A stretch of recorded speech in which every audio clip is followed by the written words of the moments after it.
In this video, we're going to go into what it's like to be an INFJ through the words of INFJs. I'm an INFP. I'm going to read Dr. Dario Nardi's Decode Your Personality book. Within it, there's a section called INFJ Self-Portrait. From Conversations, What's It Like to Be You? Okay, so I'm going to be reading the paragraph, and then I'm going to discuss some aspects of INFJs and some aspects of INFPs and what is similar, what's different based off my own personal experience as well. And hopefully this is going to help you understand yourself better if you're confused, like, am I an INFJ? Am I an INFP? Or you just want to get to understand your partner, your friend better. So let's go. The quest for more knowledge, the meaning of life, the philosophical question. My mind is always occupied, and what's exciting is when I get to follow through with an insight and do something. I am an abstract future thinker, looking at things from different perspectives. I'm about the relationships and possibilities and enjoy anything with deeper meaning that leaves me wondering, with more questions to ask and things to untangle. Connecting for me means being able to intuitively ask questions of people to get them to go deeper into the things that they are talking about. When I was doing the INFP video, talking about what it's like to be an INFP, you can check out the link over here probably. It was a lot easier to read. Like the way that the language is constructed, the grammar is different and easier. The word choice is easier for the person's whose type that you're reading. So I thought that was really interesting. But let's break this down. So the quest for more knowledge, the meaning of life, the philosophical question. So I don't think I personally quest for more knowledge. I quest for exciting knowledge, like new ideas, like new possibilities, new ideas. Where could my mind take me? What are the stories that are like buried within each individual person or individual character? I enjoy exploring those more than the meaning of life, I suppose, in that sense. And of course, this is kind of just me, maybe. I don't know. It's kind of everybody. But I'd like to know your comments too, like what resonates, what doesn't, when I'm going through this. So also, what's exciting is when I get to follow through with an insight and do something. I don't really have that joy of follow through.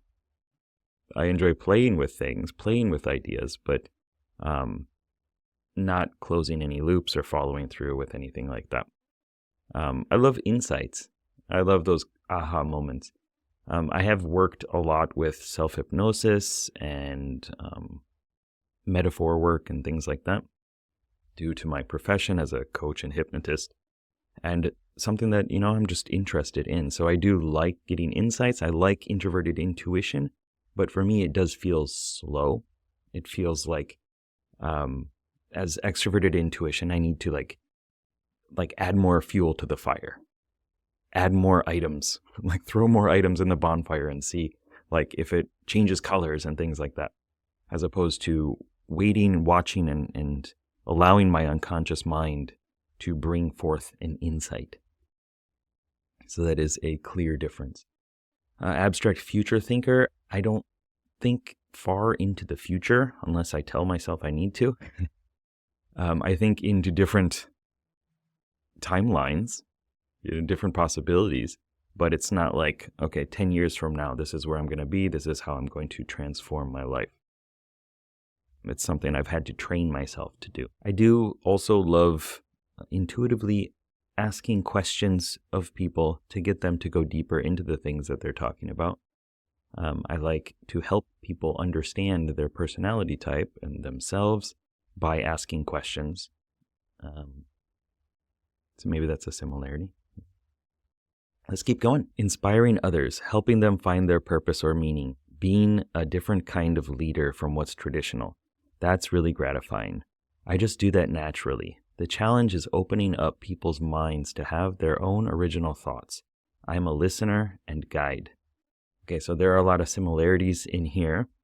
I love inspiring other people. I love helping them find their purpose and meaning. But when it said being a different kind of leader from what's traditional, I don't see myself as a leader often. I'm working on stepping into that role more. But yeah, I don't think most INFPs, want to be a different kind of leader. Sometimes we do get activated around something and it becomes really important to us and we feel like we need to crusade for a certain ideal or value, but it's generally not something that most of us aspire to, I don't think. So it's not something that we do naturally, as it says in here. Yes, the challenge is opening up people's minds to have their own original thoughts. I don't know if I try to get people to have their original thoughts. I try to get them to think differently, asking them why, what if, what would happen, what are the different options, the different possibilities, have you thought about it like this? I'm not necessarily maybe too focused on originality of thought, which is interesting because I think a lot of people would perceive me and what I do as original thought, but really it's more of a combination. Like I take this thing that I'm interested in, like role-playing games, World of Warcraft, fantasy, sci-fi, whatever, and then I take personality type and I mash them together and it creates something. It's not something new though. It's something I have discovered, I suppose, by, putting two things together, but it's not something that is, like brand new. Maybe my angle on it is different, but it's not an original thing. And I kind of think of other people's thoughts in the same way. Just the reason why we all have problems is because our perspectives are stuck on something.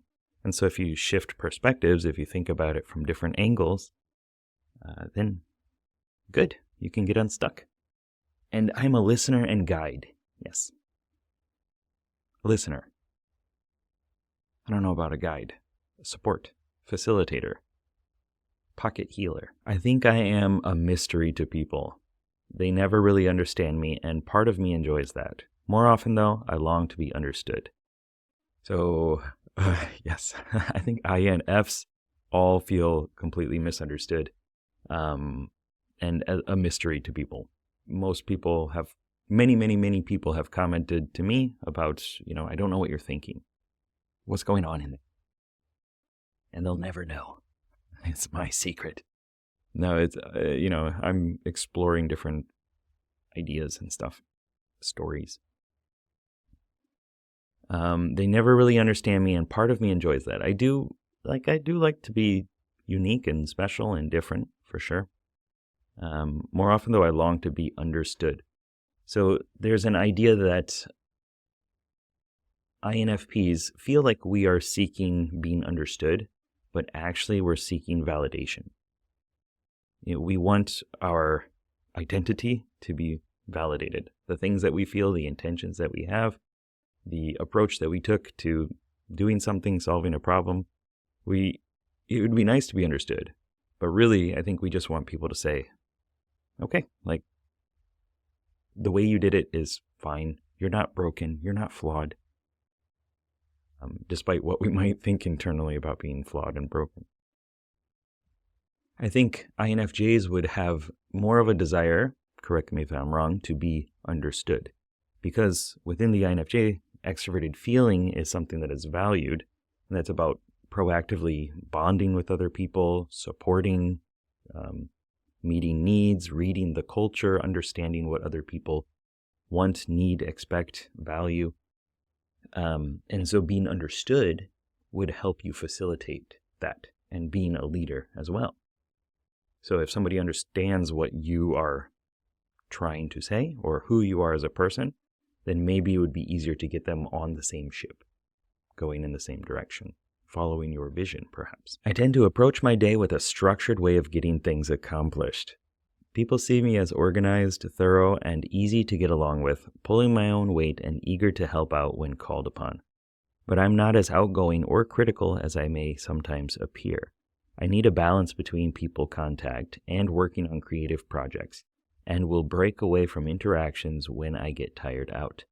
If I don't have some long-term goals, then what's the point? Okay, I tend to approach my day in a structured way. No. Getting things accomplished, no. I do it more now, now that I'm like on purpose, on quest, and everything is like I have this giant mission for myself.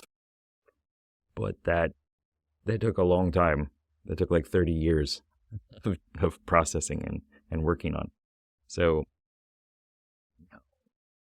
no, I understand the importance of it, and I tend to have different buckets of things that I'll work on. Like in the morning, maybe it'll be like creative time, or it'll be like study time as much as I can before kids wake up, and then chaos happens, and then I refine my my bearings. And so with that, no, people don't see me as an INFP as organized, thorough, maybe easy to get along with. I hope so. That's something that I value, especially as an Enneagram 9. Pulling my own weight and eager to help out when called upon. I think that a lot of people perceive INFPs as not pulling their own weight. Just a guess, just an assumption. We want to. Like, we don't want to be a hindrance to other people. We want to make sure that we are not causing any issues or problems or harm or anything like that to other people, or stress. But sometimes we fumble with structure and organization and remembering to do things and those types of things that do end up causing hindrance to other people. But we do want to help out when called upon too. I thought this line was interesting, but I'm not as outgoing or as critical as I may sometimes appear.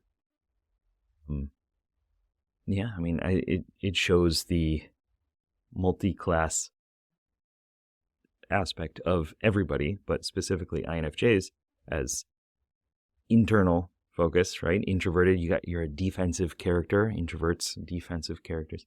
And then you have this drive to do extroverted feeling, to log on to the envoy part of yourself and to unify and support other people. But that is not where you rejuvenate. That's not where you are necessarily in your strongest aspect of yourself. That's not your highest leveled character, let's suppose. So there is that need to stop, rejuvenate, meditate, sit in a dark closet or something like that, shut off all the senses, and just allow your mind to process.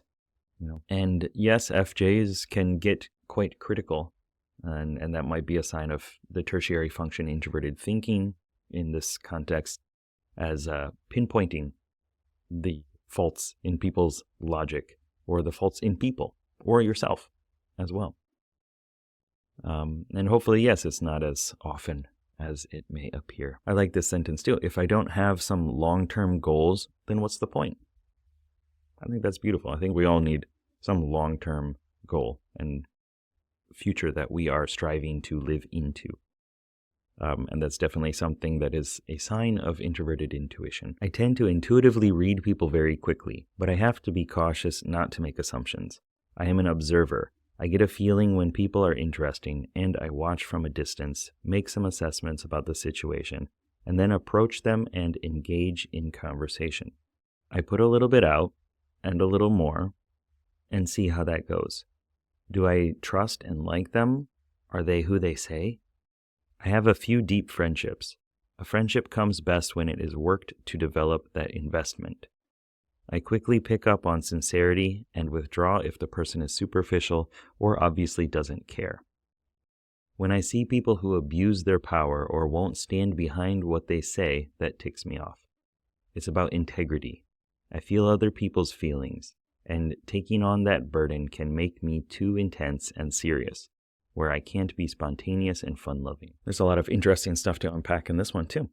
I think INFPs intuitively read people as well, but it's a different approach to it. I don't know how long it'll take to explain this, so we'll see. But so introverted feeling plus extroverted intuition as an INFP is like, how am I feeling inside?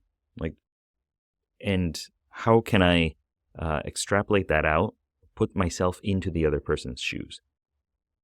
So if I were in their position, this is how I would be feeling, and this is would be my intention. This is the cocktail of emotions that I'd be going through, and so that helps me decide how to act with them or interact with them. From my understanding, an INFJ is more like getting this intuitive reading of what the person is perceiving, what their intentions are, perhaps what they're going through, what their needs are, through tapping into the unconscious mind.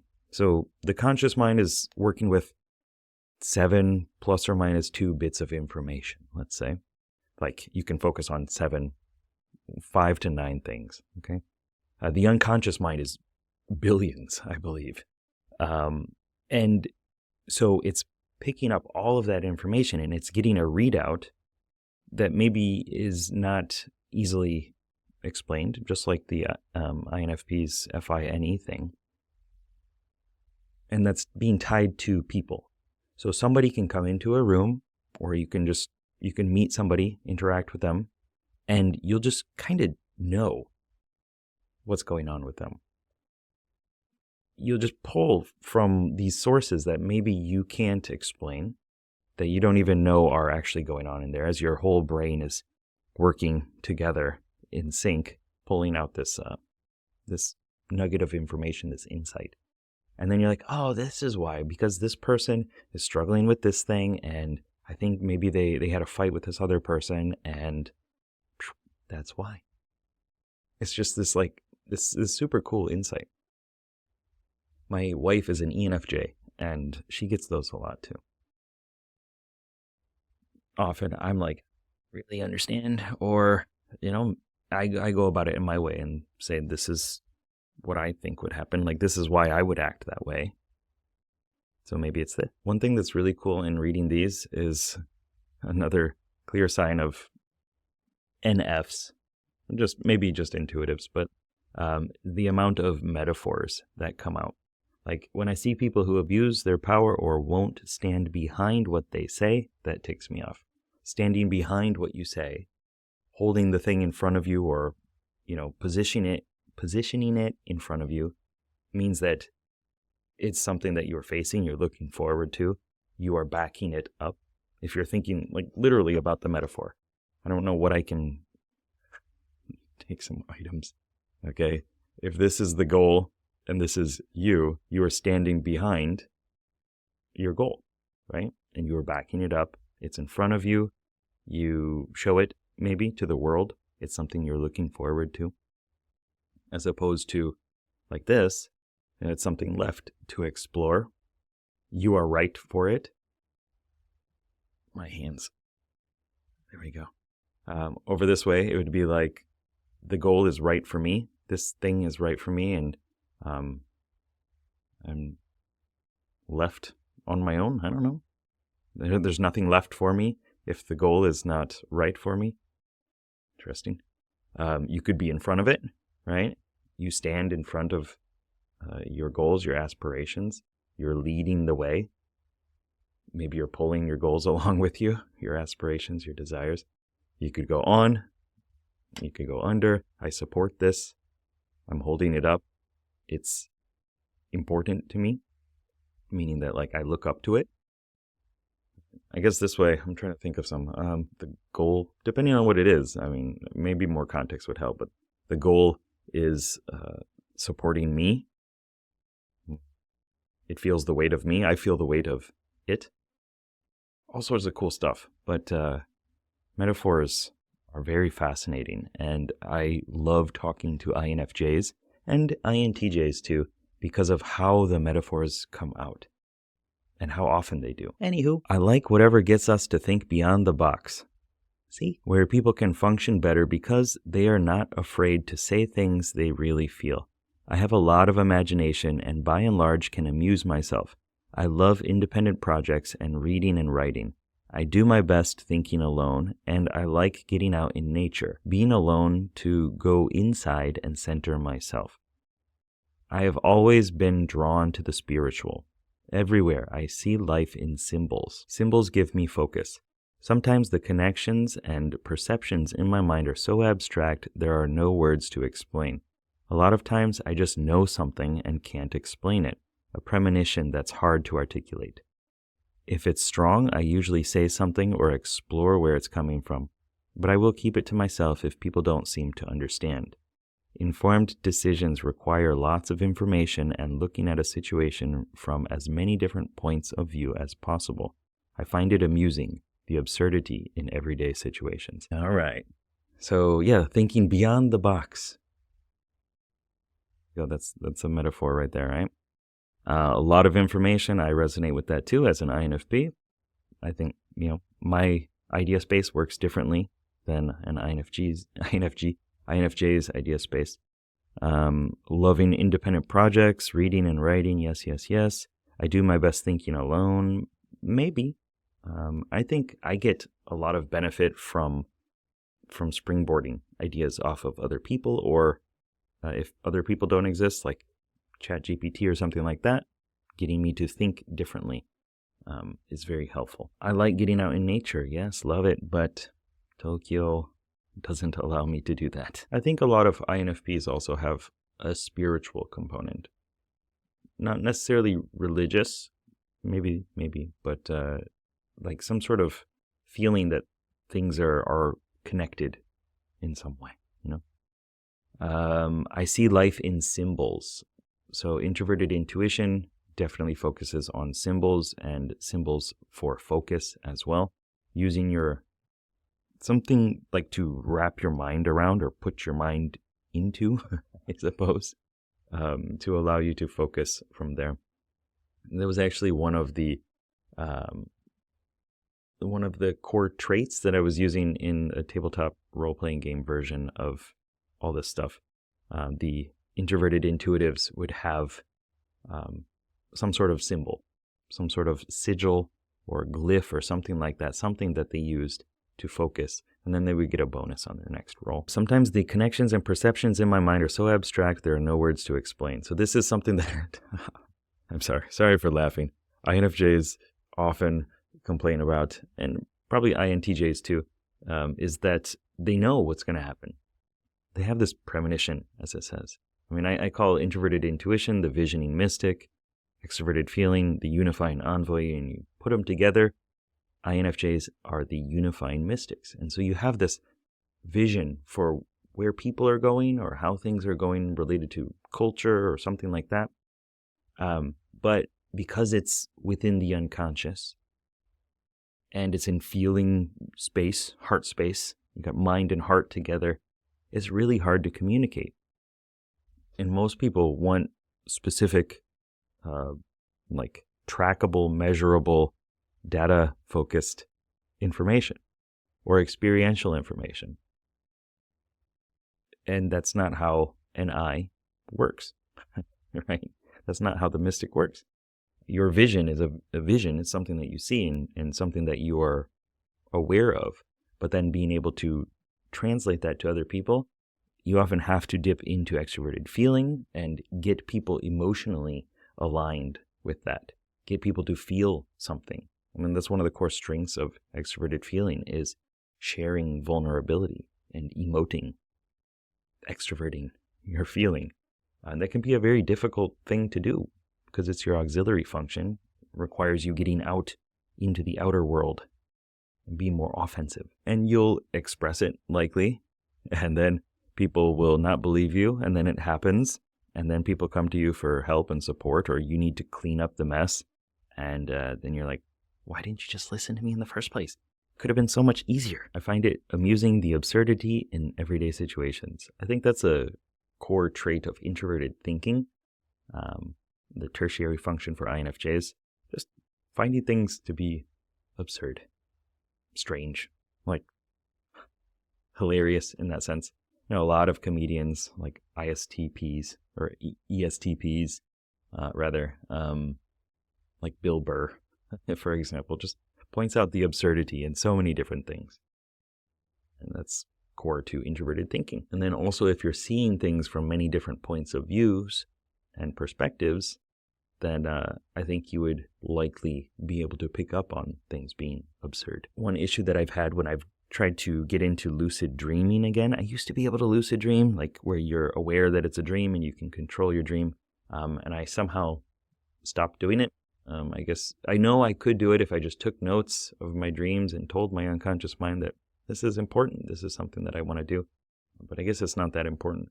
But one issue that I have is not realizing within the dream that it's a dream. I don't pick up on things being absurd. I just kind of accept everything as it happens.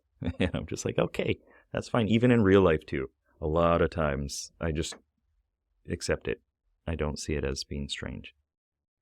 And I feel that that is one of the core issues that I've struggled with when getting into lucid dreaming, is not being able to realize it's a dream, because anything can happen, says extroverted intuition. It is painful when there's conflict or when I offer advice and someone chooses not to take it.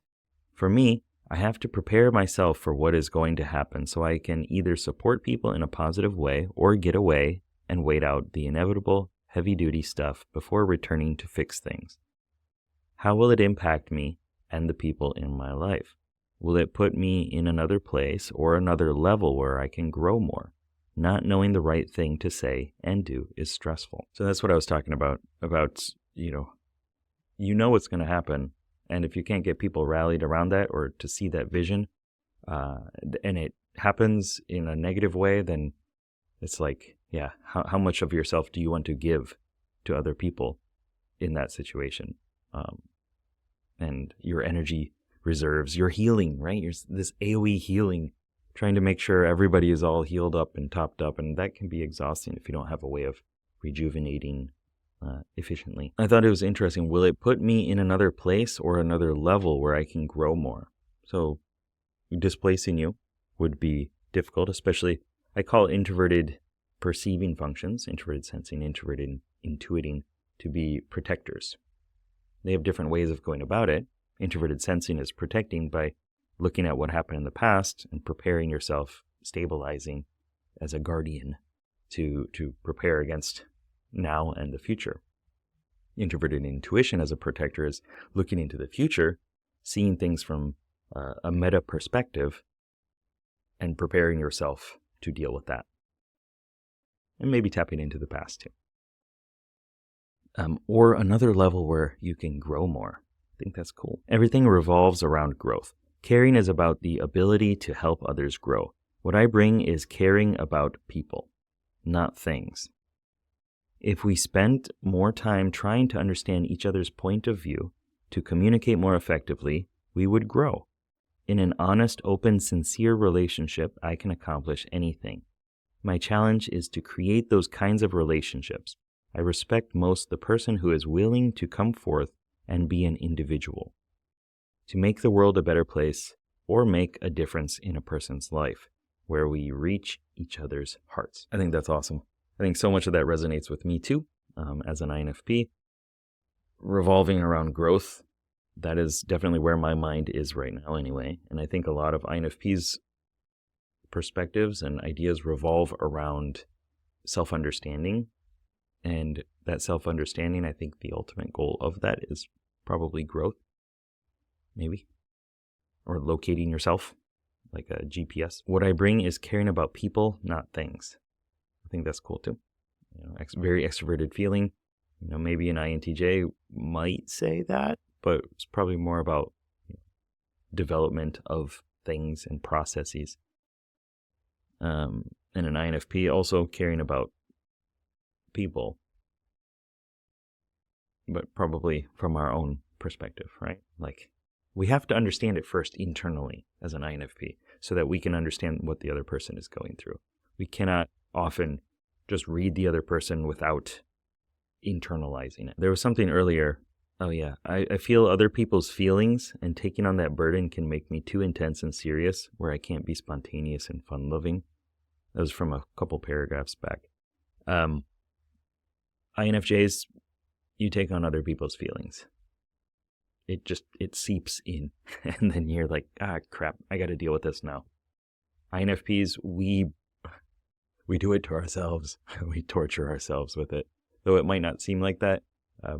We see somebody else, and then we go inside, as I mentioned before, and we find that part of us, that aspect of us, and we generate that emotion or that feeling, whatever it is, and then we have it. And that's how we understand how to deal with people. I also believe if we spent more time trying to understand each other's point of view, to communicate more effectively, we would grow.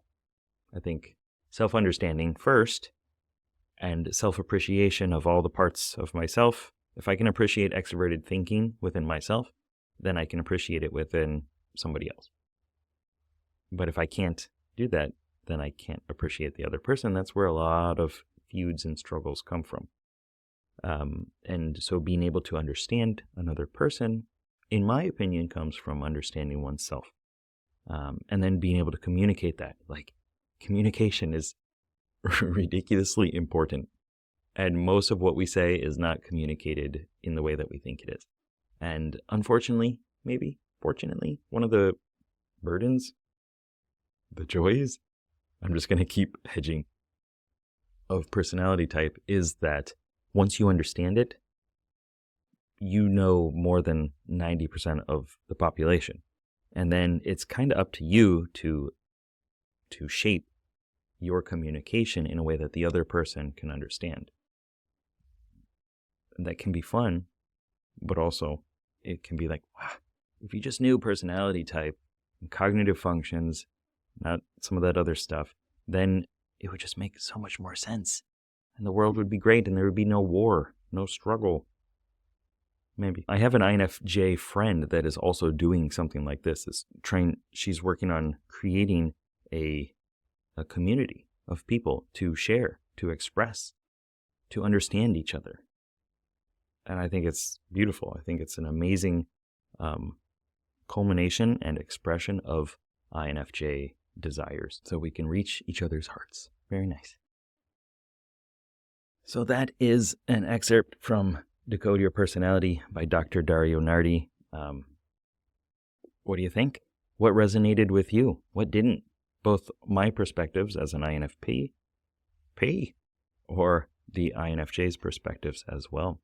And if you want to get to understand the two different cognitive functions that we mainly focus on, introverted intuition, extroverted feeling, you can check out these videos over here and get a deep dive into that as well. Good luck, have fun. Peace.